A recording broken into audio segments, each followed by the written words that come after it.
Hello and welcome to a new episode of the Yarnflakes Podcast. My name is Portee. I am a knitwear designer from the southwest of France, and this is a podcast where I talk about everything that I am making. Thank you so much for joining me for this new episode. I hope you are well. I have a bit of a dodgy light situation. You can see that there's the bright halo here. It is very hot currently. It's quite early in the morning still, and while this house is absolutely delightful for light in the winter, it means that it's kind of horrible in the summer, and so have shutters half closed, trying to have a good lighting. But yeah, so I apologize if that's annoying, but I'm gonna try and scoot in front of it so that's a little bit better. So I have an episode which has no cohesion whatsoever, but yeah, I'm a bit out of focus because I didn't plan to record today, but I decided that I should do it now to save some time later. So yeah, I apologize if I'm a bit, I don't know quite where I am, but that's what we're dealing with.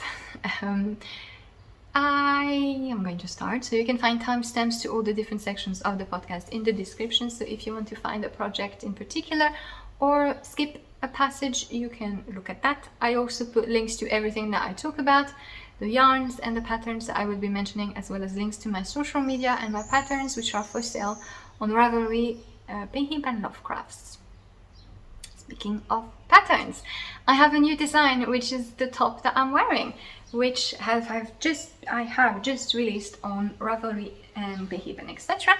It is the Ananke top, which is a very simple camisole sleeveless top, which you are knitting bottom up. So you start with this hem and you have this ribbed texture, so it's not lace, it's only knit purls, increases and decreases.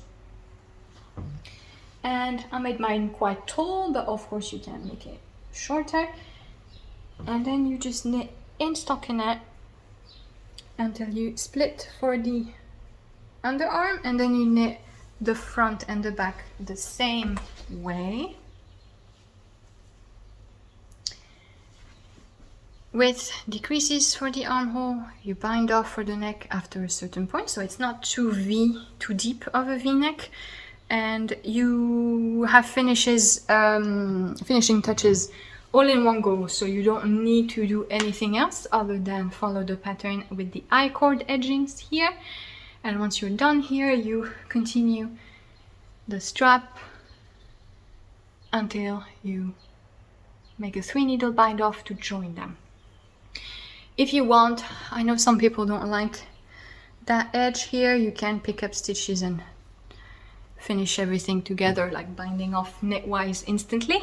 But if not, you can just stop here. If you don't like picking up stitches, you're all done. So that is a very simple top. I'm sorry, I'm out of breath. It's very hot. It's like 28 degrees and it's 8 a.m. My partner and I are considering buying a small portable cooling AC thing, because it's quite bad. But yeah, this is a very simple top. It's knitted in fingering weight and easy things to modify. So obviously you can modify the body length. I made mine quite cropped because I wanted the kind of vintage retro thing with the cinched waist. You can make easily larger straps if you want. You just stop decreasing when you're satisfied with the width, and you can just continue here. You can't really add sleeves as is. It's not a setting armhole. It's more of a triangle. A setting armhole would be more decreasing here and then straight up to the shoulder here. So if you want to add sleeves, I would recommend following a pattern that has a proper setup for that. So it's not complicated to do, but just, yeah, you should know how to construct such a shoulder, basically. And yeah, if you want to lower the V, because you see it's not too deep, but if you want it lower, don't just make a longer strap, because this is gonna mess up everything. But you can, basically when you're knitting flat here, with the decreases for the armhole shaping, you can choose to bind off earlier and start the triangle shaping earlier. That's a possibility. Yeah, so I have a couple of things to insist upon with this design. The first one is that this is a fitted design. So I have even adjusted the ease recommendation compared to what I've given to my testers, because I noticed that people will just get the maximum ease that they can. Don't. This is meant to be worn with no ease, or like really just, I think I have like half a centimeter or something, and up to 20 centimeter negative ease, because it's meant to be fitted either as a summer top or as a top that you can wear under something else in the winter. You know, I think a lot of us like to wear sleeveless tops under our sweaters in the winter, and so that is a thing that you can do. In French we call that, it's quite horrible, I just noticed it when I did the French podcast, we would call that literally a skin knit, and I just thought that that's quite horrifying to think about in a literal sense, but that's it. But yeah, if not, you can make it a summer top, of course, but you do need negative ease or zero ease. There is bust darts included in the pattern, which are optional. I know sometimes I get people asking me, oh, do I have to do the bust dart? No, you don't, if you don't want to.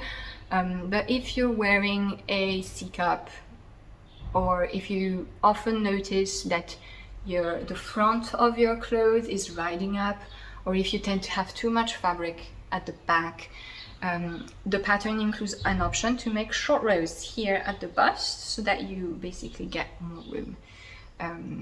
So that's in the pattern. I recommend that you try it. It's just short rows, it's not too complicated. So I recommend that you try to see and find the correct bust adjustment for you. There are other ways to make bust adjustments. This is one that is focused on adding length, so that's it. Besides that, it's a very beginner-friendly pattern. The instructions are charted and written for the texture, and yeah, you shouldn't get more ease, basically. Sorry, I'm a bit going all over the place, but yeah. It's not like a sweater, or even if you have something with sleeves, if you get a size or two up to get more ease, it will be okay. Maybe you'll have some folds because you'll have too much fabric, but it will be okay. For sleeveless knits, however, I really recommend that you follow patterns with the recommended ease that you want, because the patterns will have been graded with the ease that the designer intended in mind. And so if you get a size up, you're gonna get something that's not fitted here. It's gonna be loose, it's gonna, like, gonna have extra fabric here, extra fabric in the cups, and that's not what you want, right? What you want is something, you don't want more ease here, you want more ease here, and I will tell you how to do that. But you need to make a proper modification and not just get a size up. You will not get the result that you want. So it is intended to be fitted. Should you want to not have something as fitted, especially on the stomach, if you don't want something that is quite as retro and vintage looking as I have, two things. You can use a drapier fabric, so something with linen, silk, tencel, bamboo. Basically you will still have something the right size here, but then it will sort of drape a bit more, and it will not cinch at your waist and your stomach as much. That's a slight improvement. If you really want more ease, I recommend that you make an A-line. So basically, when you cast on, I'm gonna go up and down, right? It's gonna exhaust me, and it's gonna be nice, because then I'm gonna be out of breath for the rest of the podcast, and it's gonna be super pleasant for you. you can cast on 1 or 2 size up, and then once you're done with the hem, you can decrease to make an A line until you are back to your actual size before splitting for the front and the back, right?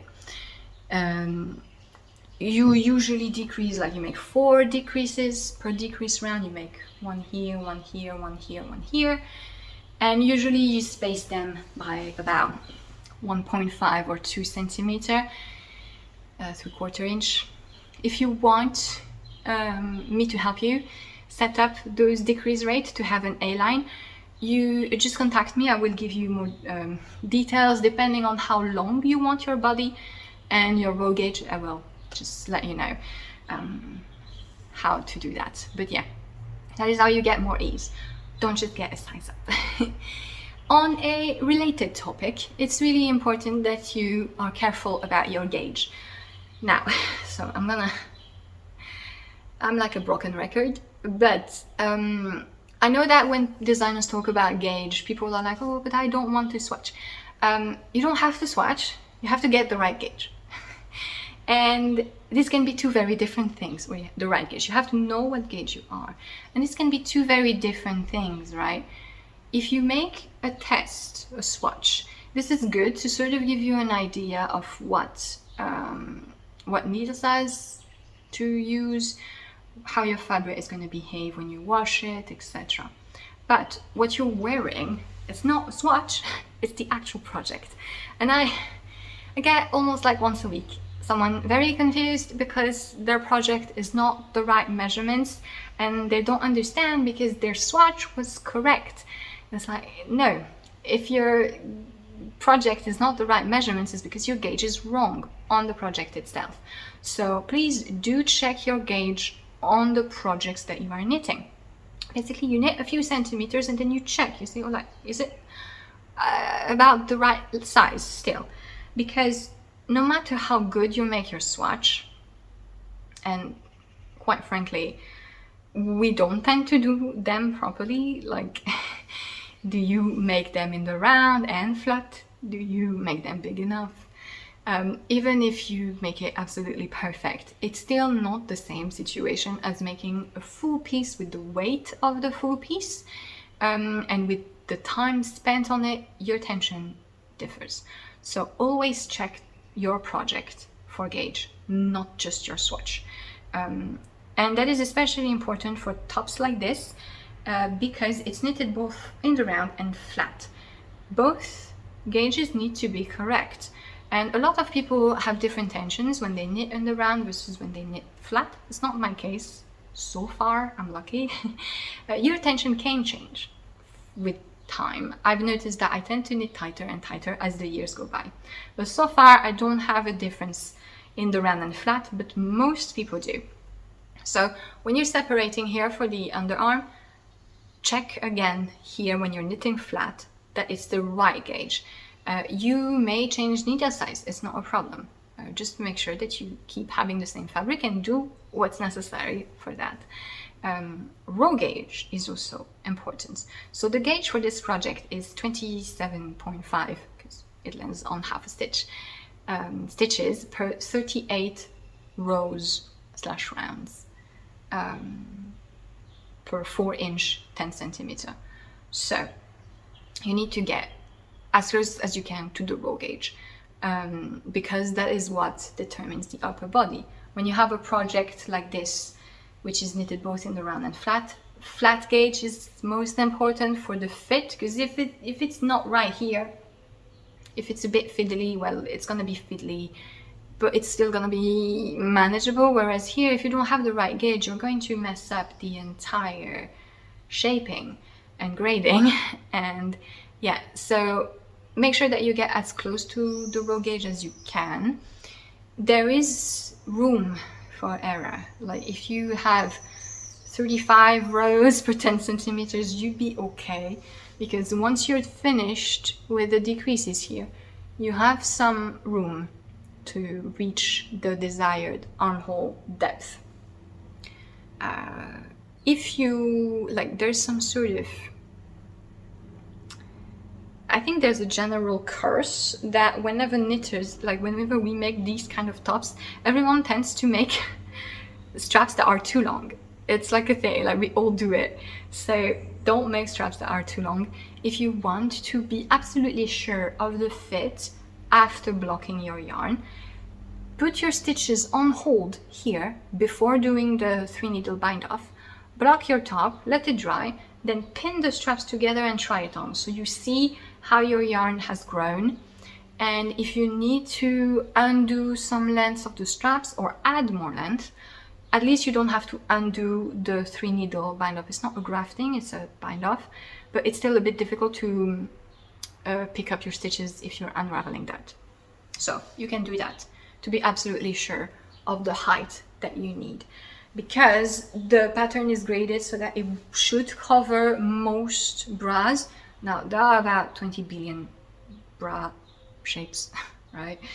But like I'm wearing a bralette which is pretty wide. See, it's still here and it still is quite high. If I were to wear a regular bra, it would stop here and still have a lot of space. So that is it. So yeah, negatives and be careful with your gauge. What else did I want to say? Yes, so it's knitted in figurine weight. Like I said, I used Sweetgrass by Pearl Soho, which was gifted to me by the brand a while ago.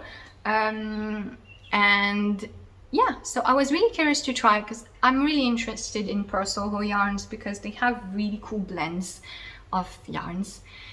And this one is 65% cotton, 35% alpaca. Yes, in that order. And I was really curious because I thought that these two fibers would balance each other pretty well. And that's the case. It was super pleasant to knit, and you have a fabric that is really fine and light. And I really like the heathered effect that the dye, like the undyed thing has, because this is the thing with this range, it's undyed. So you have a range of beige, creams, and there's one gray. This is the rye flower colorway, and I mean shade because it's not dyed. And yeah, I really like it. So what's good is that the alpaca brings the drape that the cotton doesn't have, and the cotton brings the structure that the alpaca doesn't have. So it's like really nice in this sort of retro shape. For me, this will be definitely a transitional weather, spring, autumn top, because I do notice now that it's very hot. I do feel the alpaca prickling a bit. That's the thing. Even if you're not sensitive to wool, when you're wearing it, if it's hot, then it gets a bit uncomfortable. It's okay. It's not so bad. I think that if you're wearing somewhere where the summer is not as hot, or in cooler days, you might be good. But yeah, if you want to try that yarn from Pearl Soho, so it's $18 per skein. So Pearl Soho is kind of like upper prices of the industrial range. It's not as expensive as hand-dyed yarns, but it's still a bit more expensive than others industrial big type of brand yarns. But they do have really interesting natural blends, a good range of colors, and yeah, there's quite a lot of their yarns that I like. And just FYI, especially if you live in Europe, so you do need to order from the US, and it's like you're gonna have to pay customs in the EU. Maybe in the UK, I really don't understand how the setup works in the UK right now. But Pearl Soho does sales all the time. Like right as I'm filming, I think it's cotton, which is on sale. It's like, of course, every American holiday they're gonna have a sale. But even sometimes, like there was 4th of July, even sometimes when there's like, I think at the beginning of June they had a sale, which was like, the sky is blue, so 25% off everything. I'm like, okay. So if you're interested in trying out Pearl Soho yarns, I do recommend following them on Instagram, or having their newsletter because they do sales all the time, and at least it kind of refunds the custom fees. That's what I did last year. I had saved some money to place an order for myself, or a Christmas gift for myself, and I think it was their Black Friday sale that I used, and I got a few skeins of different types of bases that I want to try, and you might see me knitting those next year for designs, because yeah, I really like their range.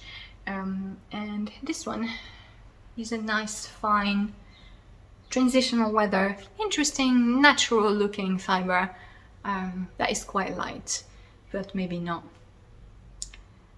38 degrees. Like, I don't know how that is in Fahrenheit, 100 something. What was I saying? Yes, so I am making a second one.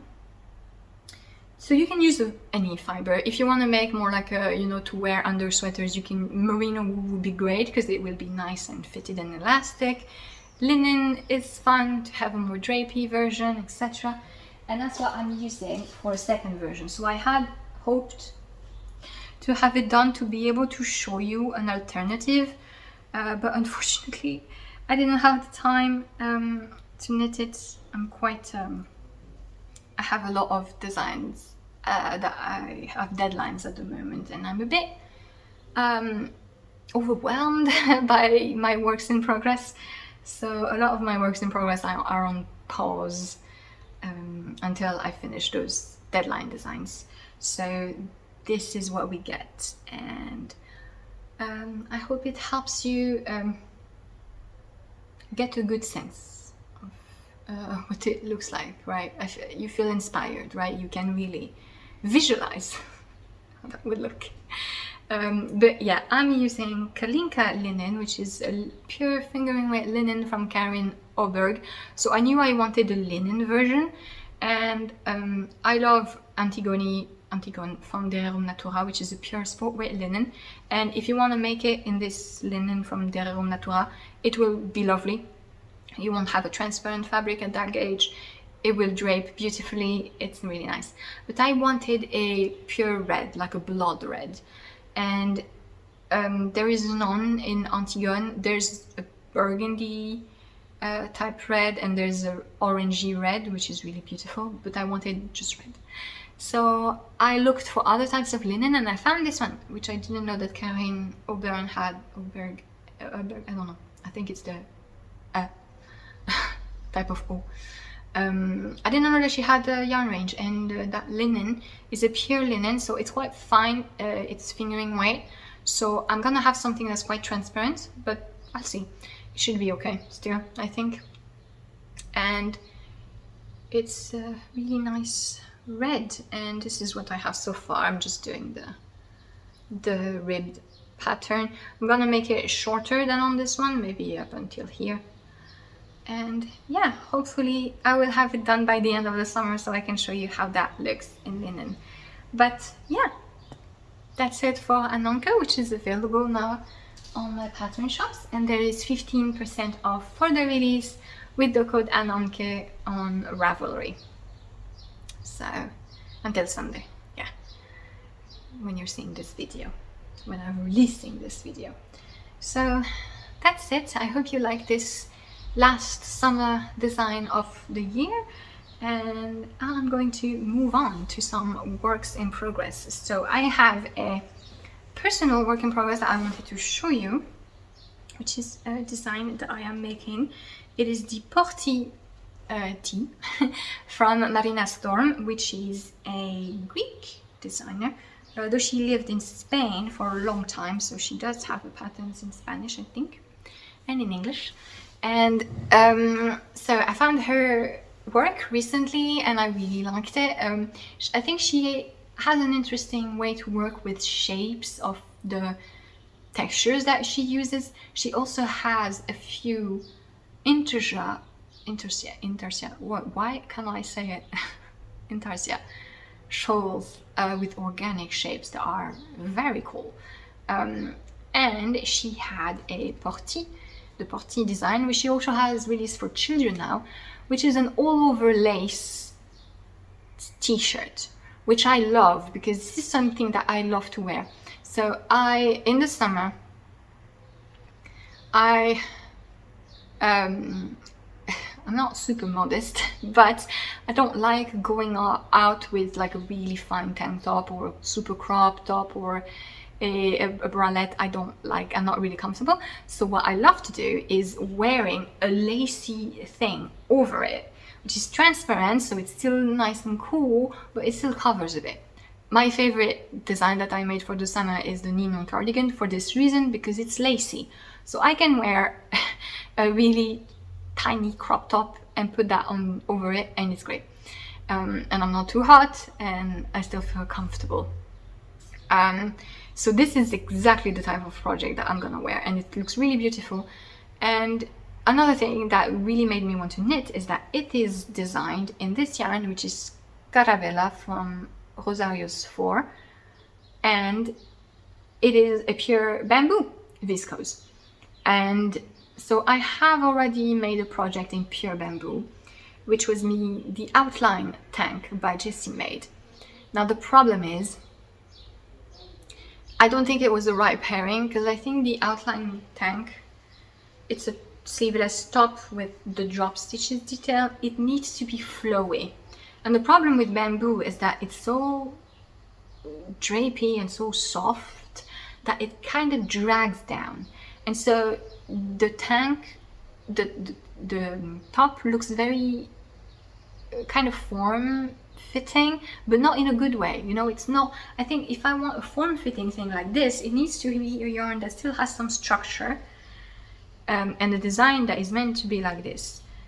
Because if it's form-fitting because the yarn drops, it just looks like it's been elongated, and it's not really nice.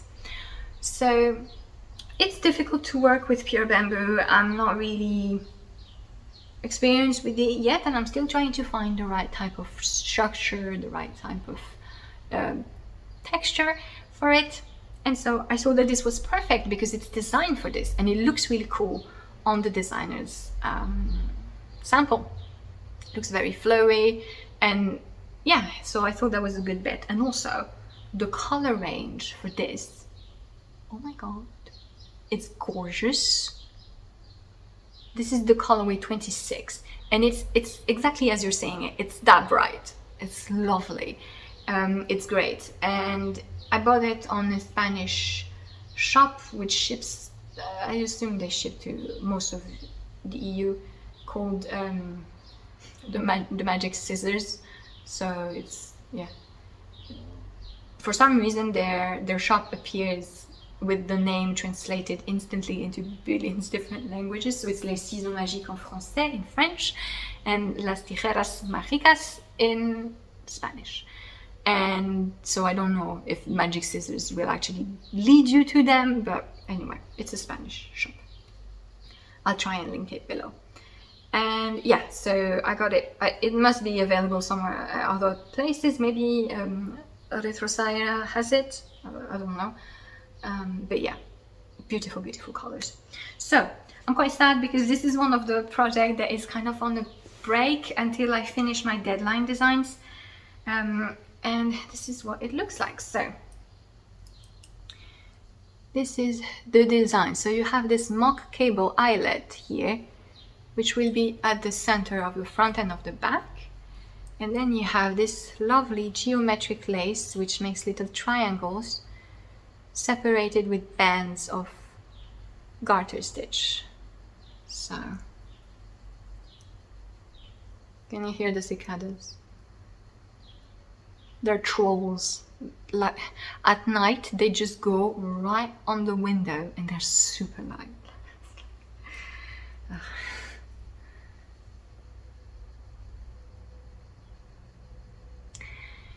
That's lovely. It's very pleasant to knit.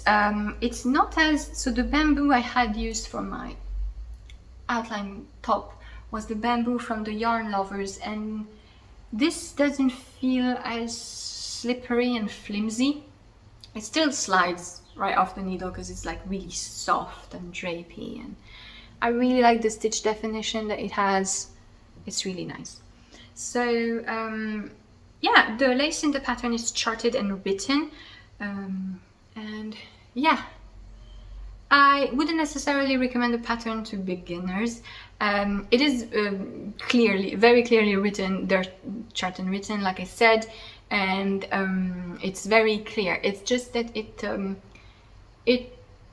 has a interesting way of explaining things. Interesting. It's more of it's the kind of the same way that knitting patterns are explained in old French magazines. And it's this way of trying to accept the concept, to explain the concepts, and to not necessarily give all the steps in a directive manner. So, like, if you're used to English speaking patterns, that is my preferred way of writing instructions, because they just say you do this. And if you're like, why? What does it do? It's like, you do it, and then you will get it. And I like that because I'm someone who's very bad at visualizing. The Scandinavian method is kind of a more extreme way. I mean, it's okay, right? I mean, I'm saying extreme, but it's not like a negative thing. It's like the English version, except sometimes they will tend to assume a little bit more of you and to say, like, just do the same thing but in reverse, or do the same things at the same time, etc. Do different things at the same time. So I like these methods because I'm someone I'm terrible at visualizing things. And so if you try to explain to me how things work and the concept of something, I'm gonna be like, what do I do? Please. So that's how she does it. Basically, there's a really nice schematic in the pattern that explains to you, especially for when you're splitting for the upper body, right?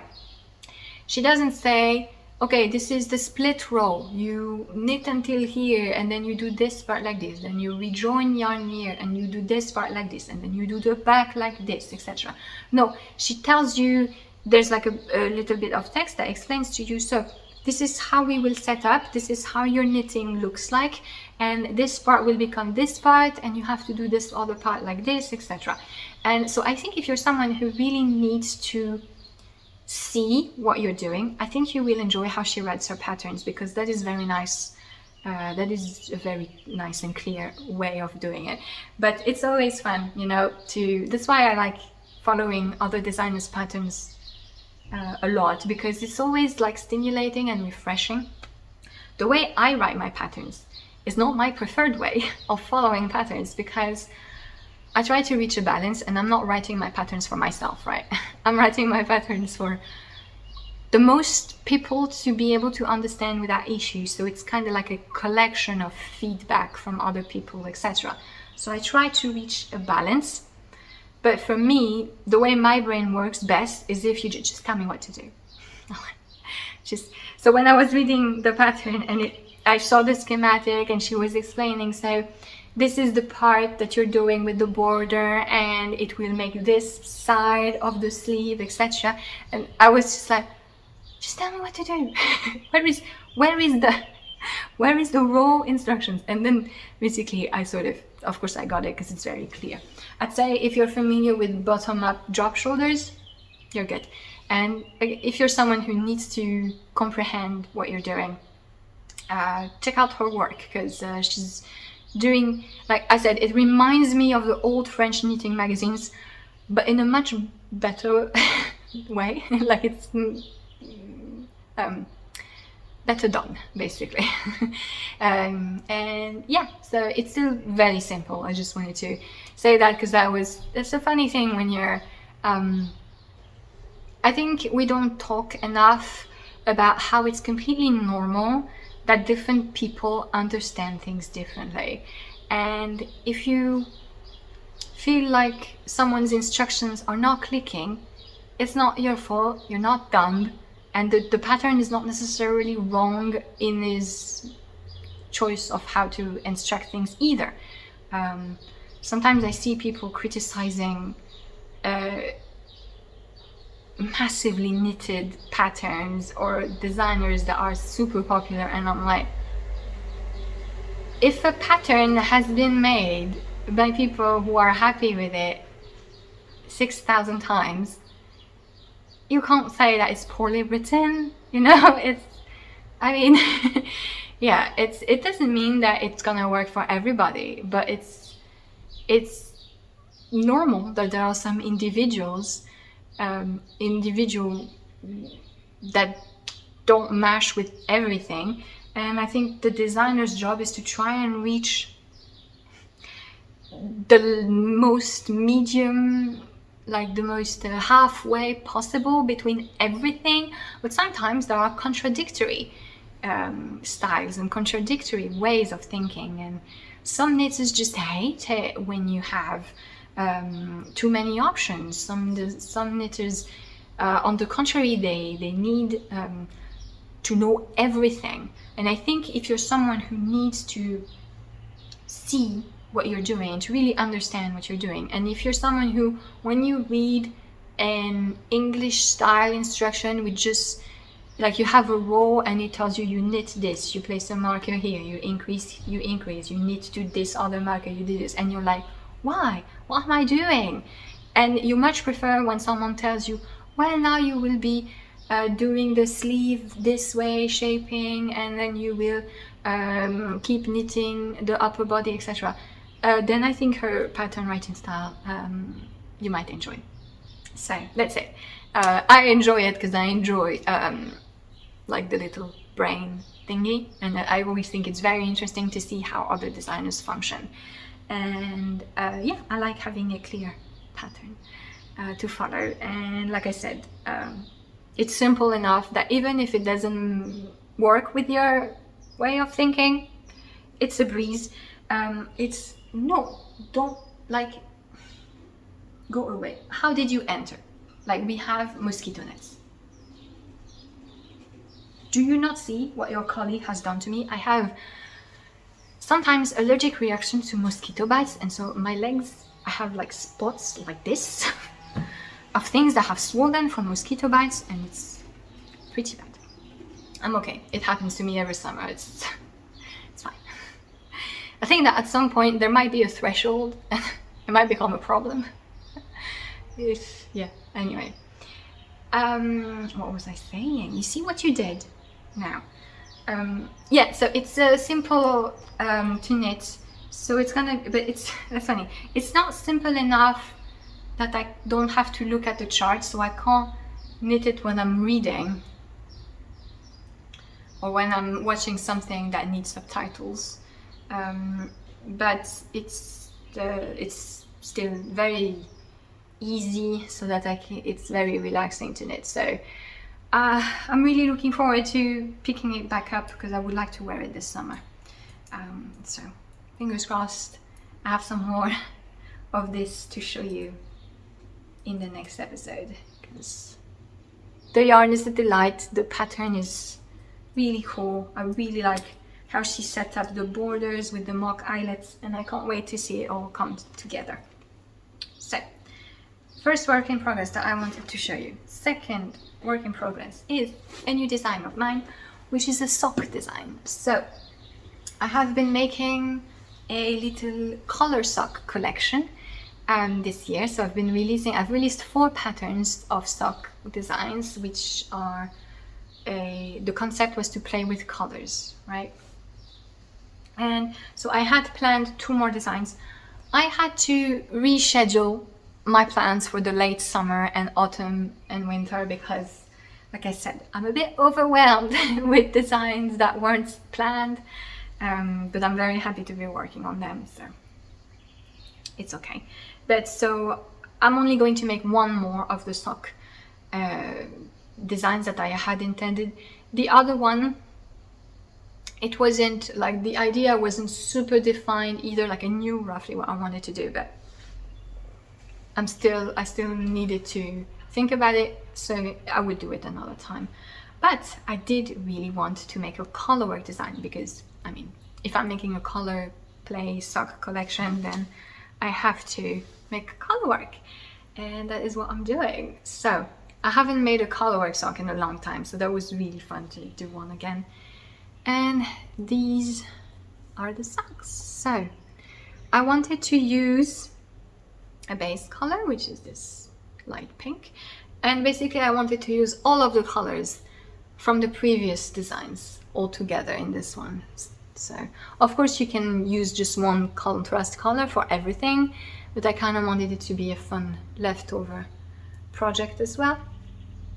So I'm using this coral for the cuff, and then I'm using teal, olive and mustard for the Colourwork pattern. So I made this geometric design, which I'm quite happy with, and I'm happy because I was able to grade it. So when you're making Colourwork small items like socks, if you have a big design, it's easier to grade by changing gauge, because it's a shame to have different looks of the pattern, whereas every size could have the same design and just you change the needle size so you get the different sizes.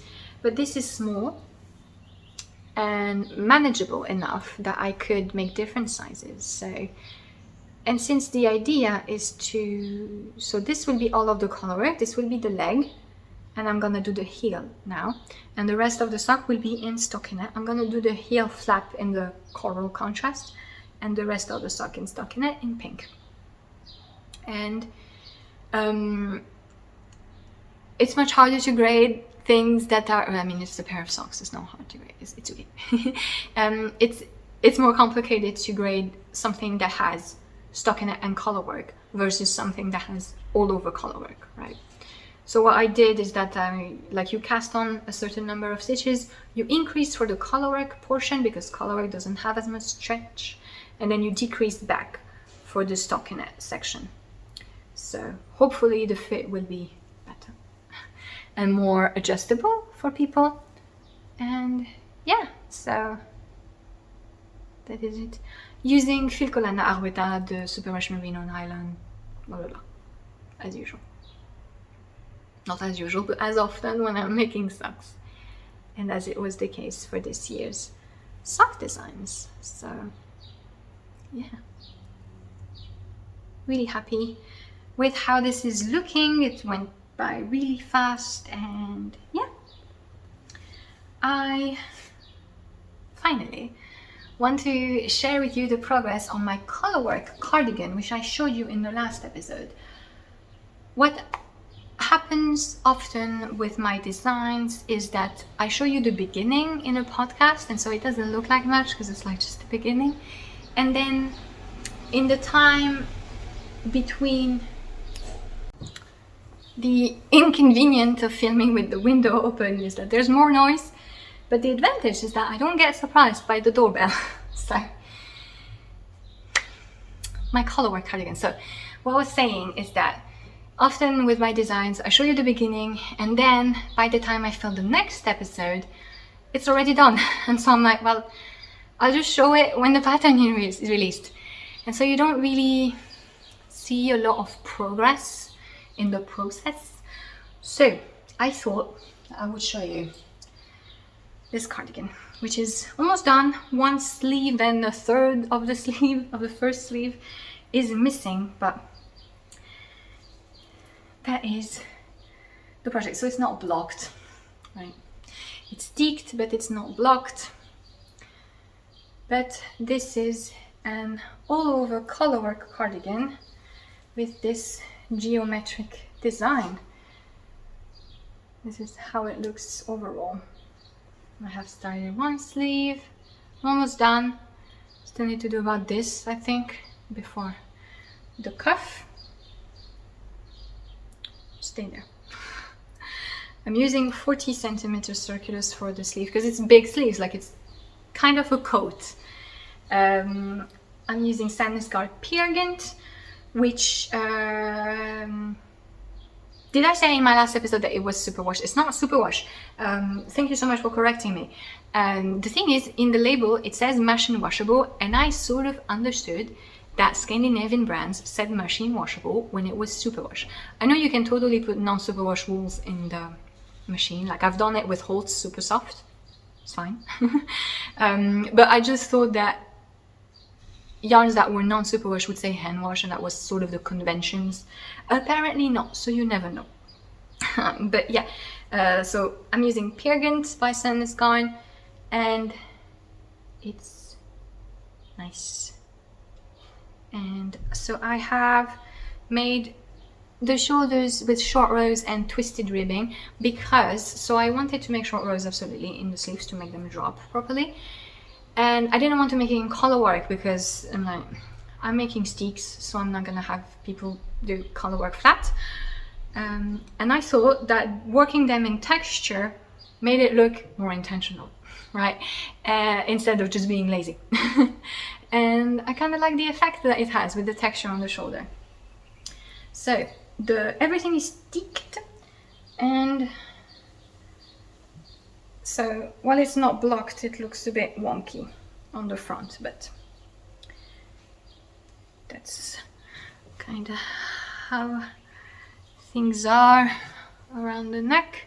I have adjusted a bit the neckline in the pattern because mine is very tight around the neck, and I like that, but I know that my tolerance for things being close to the neck is much higher than most people, so I have adjusted slightly. In any case, it's a thing that you can make to your liking by picking up more or less stitches when you wear the collar, so that it would be included in the pattern. So yeah, basically you steek, you work the button bands this way, and then you pick up stitches here on the collar. I much prefer when the collar goes over the button bands, you know, because you can have the button bands go all the way up and have the collar just on the sides. I much prefer having the round collar rather than having the vertical edge here. I don't know, personal aesthetic choice. But yeah, so I wanted to show it to you because I wanted to show you how ugly my steeks are. And I don't know if this is gonna make you run away and if it's gonna have the opposite effect of what I want. But so, in an effort to make steeks more approachable, I want to show you how it looks while you're doing the process. Because I had someone comment on my previous episode that what they were worried about is that it wouldn't look good, you know, on the inside, that they wouldn't be able to properly make it look neat. And so, the good thing with steeking is that, so there's several steps. Let me show you the one that is not finished yet, so you can see. So this is one of the armholes. And so the first step is sewing. You can see this white thread on the black purl stitch. I've done that with the sewing machine. And you can think, oh, but maybe the sewing machine isn't going to catch every thread. Or my personal specialty is to not properly go over the edge with the sewing machine here at the beginning and at the end. And so the threads are not properly caught in the sewing machine. That's my specialty.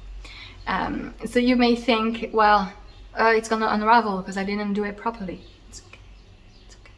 Because when you steek, the thing is not gonna unravel in a second. Like, you have time to continue your process, and every step of the steek adds a way to fix whatever would not work with the previous step. Second step is the crochet reinforcement. And you can see this traps all the ends of the yarn. So this is more of a aesthetic finish because you can see here the white notches that trap the edge, and you see I don't have any fraying edges. Here, I just made a crochet chain before cutting. Initially it was attached like this, and then I cut. And so when you're doing the crochet chain, you attach different stitches together, and you may think, okay, but maybe my crochet chain is going to be too loose, or maybe I'm going to miss some stitches. That's okay too. Mine got loosened at some point here on the front. See? It got looser here. So what I did is the next step of the stick is to tack the insides together, so you don't leave the stick portion here. You can see on this armhole is still free, like it's still standing upright. You don't leave it like this. You need to sew it down like this. And at this point you can decide, am I going to leave it like this, or am I going to make another last step? And I've brought my Lenore cardigan, which is another design of mine, which is a Colourwork on the body. It's a raglan with a v-neck. And with a v-neck here. If you want to make your first steek, this is much more approachable because there's only one here on part of the body. And so here, for example, I have sewn down the steek on the inside, and I've decided to leave it like this. Now, for me, this is clean enough, right? If you've been following me for a while, you may know that I have a tolerance for messy finishes and like not neglected, that's not the right word in English, unkept things. I have a high tolerance for it, like I'm not very picky. That's good enough for me, because I knew that actually I was going to wear it mostly closed, and because of the v-neck this stays quite flat, so even if I wear it open it doesn't tend to do this. So I decided to keep it like this for this. For this cardigan, I knew that I might wear it more open, and because there's a stick on the neck, up until the neck, I knew that if I kept the button on the neck open, sometimes it might flip and it would be kind of ugly, right? So I know that I'm not going to end it here. So when I sewed down the stick, I just didn't really care, right? And okay, don't run away, because it's ugly, it's horrible, all right? It looks awful. See what I did? I just took a sewing thread and I just went poo, poo, poo, poo, poo, poo, not being really neat about it. And I would like to say that I did this on purpose to show you it's okay if it's horrible, like to kind of make you feel better.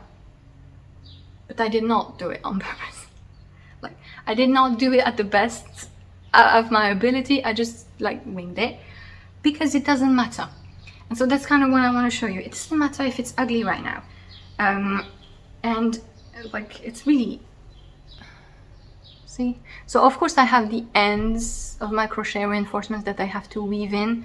But when you look at the way I sewed the stick down, it's really very badly done. But it also adds another layer of security, okay? And if you're afraid of your finishing to be awful, don't worry, because you can just stick a ribbon on top of it. And that's what I'm gonna do. I ordered some ribbons. I ordered a few of them because I didn't know what kind of patterns I wanted. Basically, I'm gonna sew a piece of fabric to cover all of my sticks here, and it's gonna hide everything, and it's gonna look good, easy, because even if you, like I said, even if you mess up all the previous steps of the stick, even if it looks as bad as this, and honestly, like most of you will not make it as bad as this.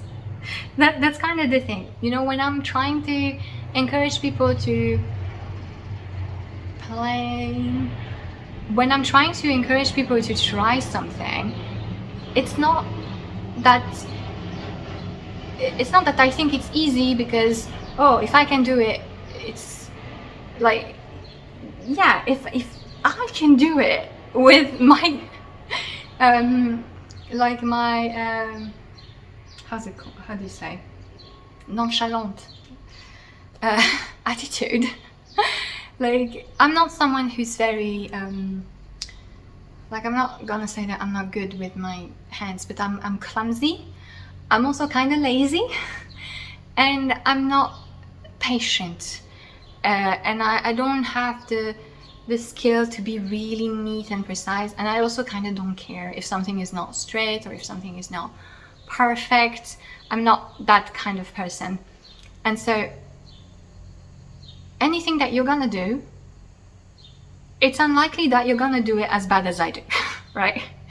So that's why I'm showing this to you, because you see how bad of a job I can do, and it's still gonna be okay at the end, right? So I hope I'm not like attracting karma on myself, but you'll see when it's finished in October that it's gonna be okay. And I hope that you remember the state of these steeks right now, and that when you see them with the ribbon hiding all the problems and securing it even more, that you're gonna remember, oh, well, she managed to fix it even though she clearly sucks. So I hope that this is what you get out of me showing this to you. Yeah, of course you can be neater from the start, and that's great. I really admire people who are so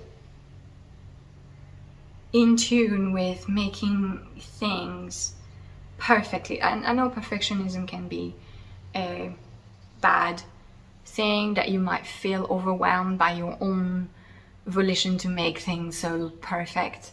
But I think that if you approach it in a good way, I really appreciate when people speak about how they like to do things slow and focused, and to just make things exactly the way that they want. I really admire the people who are like this.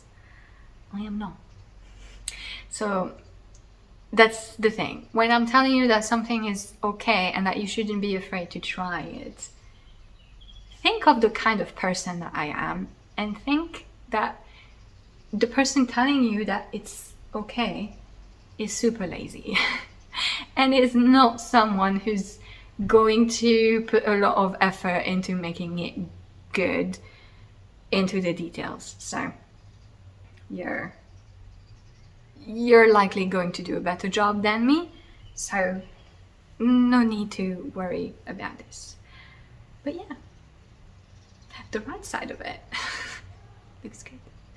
But yeah, so I have a few ribbons that I don't know exactly which one I will use, because I can't wait to block it as well, because it's so satisfying when you put the button band like all neat.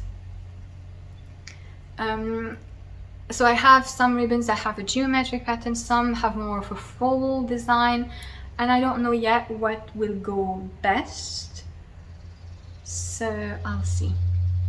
I'm not trying it on because I would die, basically. But yeah, so that's how I am with this cardigan. I encourage you to look at people who do steeking well.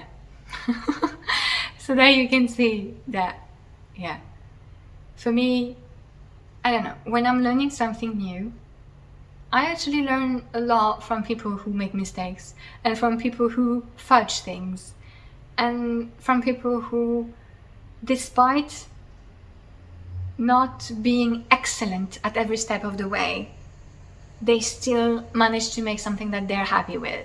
And that's kind of how I am, and that helps me to see people like this, because when I see only people who are really good, like I said, I really admire the process behind it and the skill of those people. But I hate that sometimes we could have the impression that if you're not doing things perfectly, then you don't have a place in the sharing your crafting community. and that it means that you're doing something wrong and that you're terrible, etc. You may think that. You may think that I'm a really terrible person and that I should really be more careful, etc. But for me, I'm a process maker, and as long as I have a thing that I'm happy with at the end and that I love to wear at the end, if the process is a bit messy, it's okay. And especially when I know that I have so many ways to fix things, so many ways to make things different if they don't work. So yeah, if you're making something and you're not happy with the result, you have resources to transform it, and you don't need to throw everything away if you don't do them exactly right and perfect from the beginning. You don't need, it's kind of like the impossible need to be experienced at something to be able to do it in the first place. That's not a thing. You're never gonna be confident in something if you don't try and do it. And when you try and do it for the first times, maybe you're gonna mess up. Maybe you don't. And that's great. But if you do mess up, you're fine. It's fine. You have a lot of ways and people can help you to make things okay. Anyway, I don't know why I went into a whole inspirational vibe here, but that's it. That's all I wanted to share with you for this episode. I will see you again at the end of August. I'm not going to be able to film a podcast before that, but there will be another video at the beginning of August for the mystery knit along of this year. So yes, I am making another Colourwork mystery knit along for this year as well. And yeah, I will tell you all about it in this video, which will be at the beginning of August. And I have posted a picture on Instagram with a really not subtle hint at what the theme of this year's mystery knit along is. I was looking for a book that I could show to give a hint, but I actually realized that I don't have the book in the physical form. It's an ebook, so I can't do that. But the hints are like very stupid.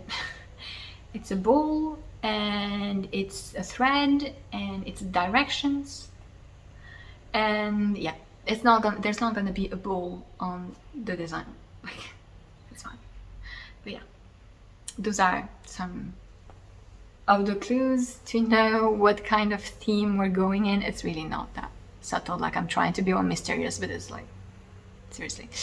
Anyway, that's it for this episode, which I hope you enjoyed. Thank you so much for watching, and I will see you in another video soon. Have a lovely rest of the day. I hope it's not too hot where you live, but I hope it's still nice enough that you're enjoying sunlight. I know weather in the US is kind of at the moment, so I hope you're safe, and yeah, take care, and I will see you next time. Bye!